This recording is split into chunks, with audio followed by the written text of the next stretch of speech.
আমরা এই ভিডিওতে অসীম গুণোত্তর ধারার একটি সমস্যা সমাধান করব। আচ্ছা, তাহলে আগে দেখে নিই সমস্যাটা কি। সমস্যাটা হচ্ছে যে আমাকে একটা গুণোত্তর ধারা দিয়েছে 1/3 plus 1/3 square plus 1/3 cube plus dot dot dot. এই গুণোত্তর ধারাটার অসীমতক সমষ্টি কত এটা নির্ণয় করতে হবে। বলছে যে যদি থাকে, আমরা আগে তাহলে বের করব যে এর অসীমতক সমষ্টি আছে কি না। যদি থাকে তখন অসীমতক সমষ্টি বের করব।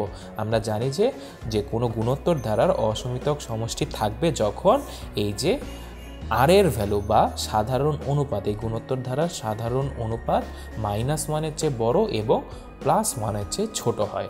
যদি এই শর্ত সে মানে তাহলে আমি এই যে s = a/1 - r সূত্রের সাহায্যে সহজেই এই অসীম গুণোত্তর ধারার অসীমতক সমষ্টিটি নির্ণয় করতে পারবো। তাহলে এখন আসলে দেখি এখানে r এর ভ্যালু কত।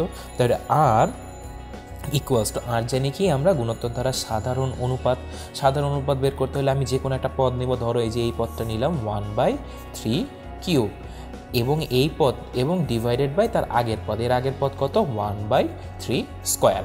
শেষ। তাহলে আমি এখন একটু সাজিয়ে লিখি কত হয় দেখো। এটা হচ্ছে 1/3 কিউব, এটা ডিভাইড আছে, তারপর হবে কি ইনটু, এটা উপরে চলে যাবে 3 স্কোয়ার।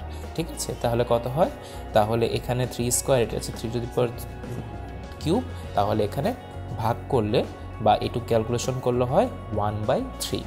যদি এটা না বুঝে থাকো আরেকভাবে করা যায় যে দেখো তো, উপরের এটাকে কত লেখা যায়, এটাকে 3⁻³ লেখা যায়, আবার নিচেরটাকে কত লেখা যায় 3⁻² লেখা যায়। তাহলে 3⁻³ -2 সূচকের নিয়মে আমি ক্যালকুলেশন করব।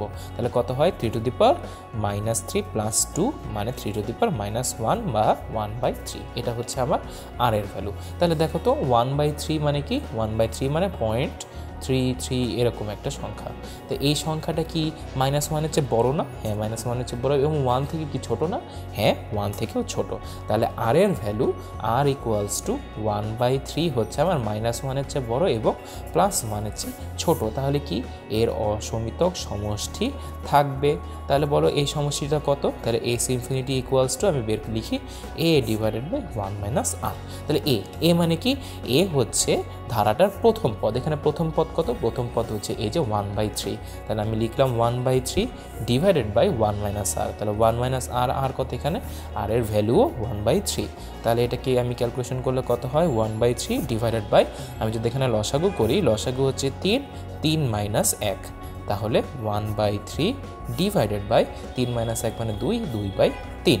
আমি যদি এখন এটাকে একটু ক্যালকুলেশন করি 1/3 ইন্টু লেখা যায় 2/3 হচ্ছে ভাগ আকারে আছে, আমি গুণ আকারে তাহলে লিখবো কত 3/2। ক্যালকুলেশন করলে হবে কত হাফ। মানে আমি এই যে 1/3 plus 1/3 square plus dot dot dot, এই যে একটা অসীম গুণোত্তর ধারা পাবো। এই গুণোত্তর ধারা অসীম পর্যন্ত গেলে সবগুলো পদ যদি আমি যোগ করি, যোগফল পাবো মাত্র হাফ বা 0.5।